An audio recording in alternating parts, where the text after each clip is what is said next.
Right now at noon, Portland police say a woman is now safe after being taken hostage early this morning, but the standoff continues. We're live with the latest.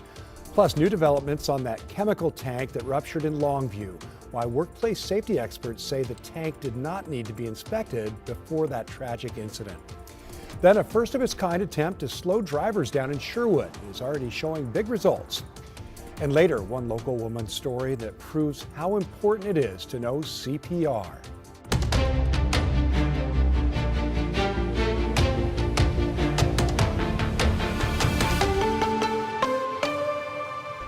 And we begin at noon with breaking news, with Portland police providing a major update to a tactical situation that has shut down part of Northeast 122nd Avenue.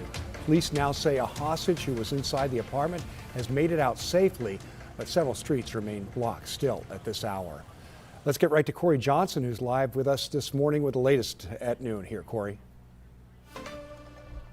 Yeah, that's right, Tim. Police tell us they're no longer calling this a hostage situation. The woman who was inside the apartment during that incident has now left safely and is speaking with investigators, but officers say the man still inside may still be armed, and so a large police response remains in place at this hour. You can see live here at the scene, several units still out here. We saw a CERT tactical truck arrive around, I'd say 8:15 this morning. We haven't seen them left the scene just yet. So it's still very active right now here in this Hazelwood community. Now, police say this all started just after 5:30 this morning when East Precinct officers responded to a disturbance involving a weapon at a home on Northeast 122nd Avenue between Holiday and Halsey. Now, this is what things looked like when we arrived on scene hours ago. The special emergency reaction and crisis negotiation teams were also called to this scene. Now that the woman who was inside with the suspect has since been able to leave safely, police say they're focused on communicating with the man in an effort to get him to come out. Police say no shots have been fired and no one has been hurt, though nearby residents have been sheltered in place for the last several hours, and some apartments close to the scene have also evacuated just as a precaution. Throughout this event, there's been multiple periods of communication, which is encouraging. Anytime that we can actively communicate, that's a good sign. Now, right now, officials tell me their goal is to slow things down, continue communicating with that suspect, and bring this situation to a safe end. And as we learn more details, we'll continue to follow those developments and keep you as updated as possible. But for now, I'll send things back into the studio with you, Tim. Corey, thanks very much for that live report. Developing this afternoon, one person is dead after a crash in southeast Portland.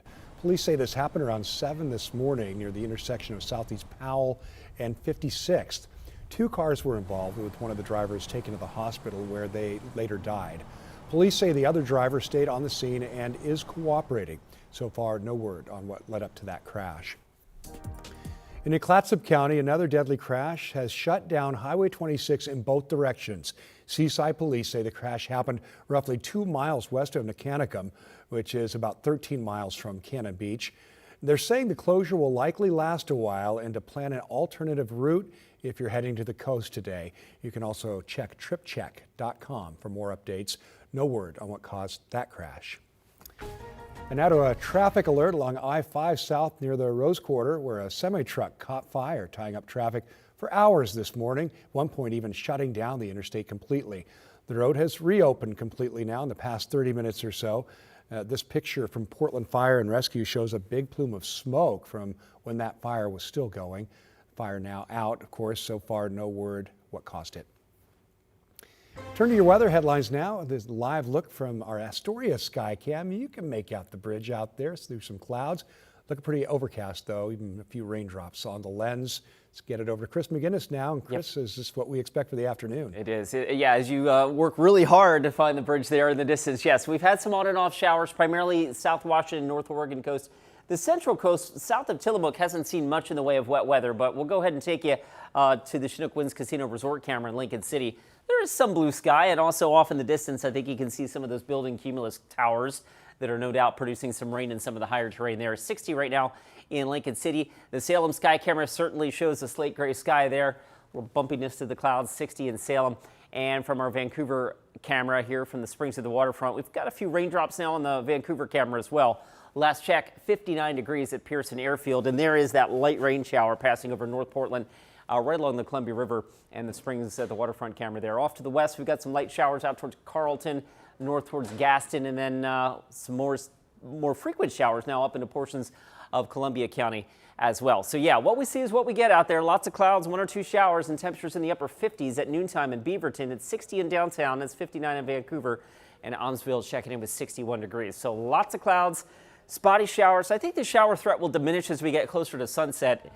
And note the temperatures here, a bit on the below average side here for today and going into the weekend. There are more rain chances tonight and especially tomorrow. We'll walk you through the timing of those with Futurecast in just a few minutes. All right, Chris, thanks. We'll see you then. In your national headlines this afternoon, early this morning, the U.S. Senate passed a nearly $70 billion bill to fund immigration enforcement. The bill provides funding for ICE and Border Patrol through the end of President Trump's term. Now, despite Democrats' efforts, the bill passed without any language or guardrails regarding Trump's so-called anti-weaponization fund. The House will take up the measure next week. Meanwhile, the U.S. House of Representatives approved billions of dollars in new aid for Ukraine. 18 Republicans joined Democrats to pass the bill, 226 to 195. The package includes new military support for Ukraine, tougher sanctions on Russia's banking and energy sectors, a 500% tariff on all Russian imports, and a ban on Russian oil. The measure now heads to the Senate, where its path forward remains uncertain. AI company Anthropic, which makes the chatbot Claude, says its industry should slow or pause AI development for the good of humanity. It says artificial intelligence models could soon develop themselves without people programming them, which it warns could mean humans would lose control of the technology. Anthropic's co-founder says AI companies should work together to add what he calls a set of brakes for the tech. Well, that tank that held hundreds of thousands of gallons of dangerous chemicals in Longview was likely not inspected by state or federal officials before it collapsed last week. That's according to one workplace safety expert who says those types of inspections are really not required. But one expert says tanks below ground, as well as those that hold certain products like oil or gas, do get regular state and federal inspections.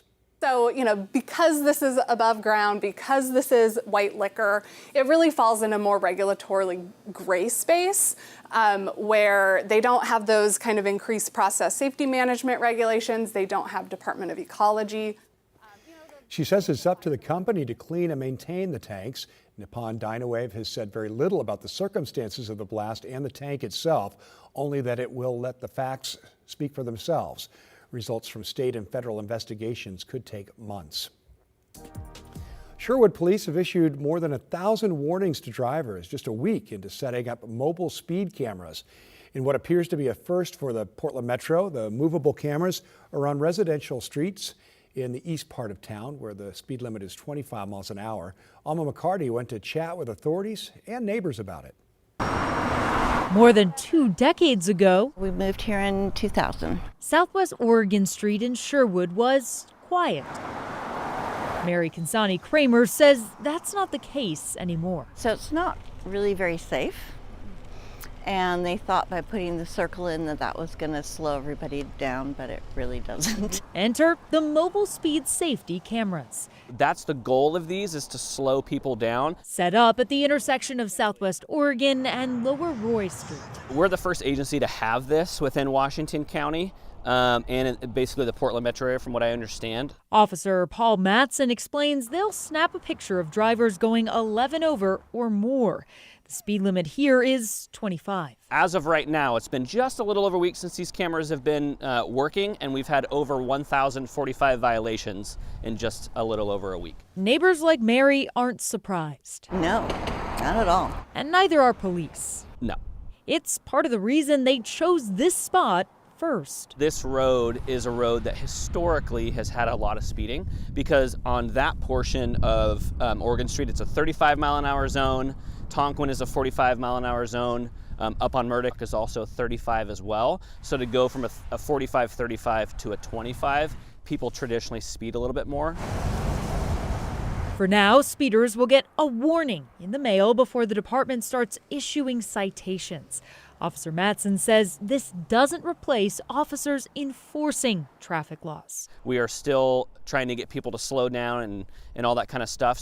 But this is just another tool in the toolbox that we have to keep our community safer. After years on this street, including several advocating for other speed deterrents, when it comes to these cameras, Mary has her hopes and her doubts. Well, I think the city will make a lot of money, but I don't think it's going to slow anybody down, really. I think you have to have speed bumps. Alma McCarty reporting there. Sherwood police say warnings will be issued through June 22nd with the start of citations on June 23rd. Officers say since they're mobile, they'll eventually move the cameras to a school zone when school starts back up in the fall.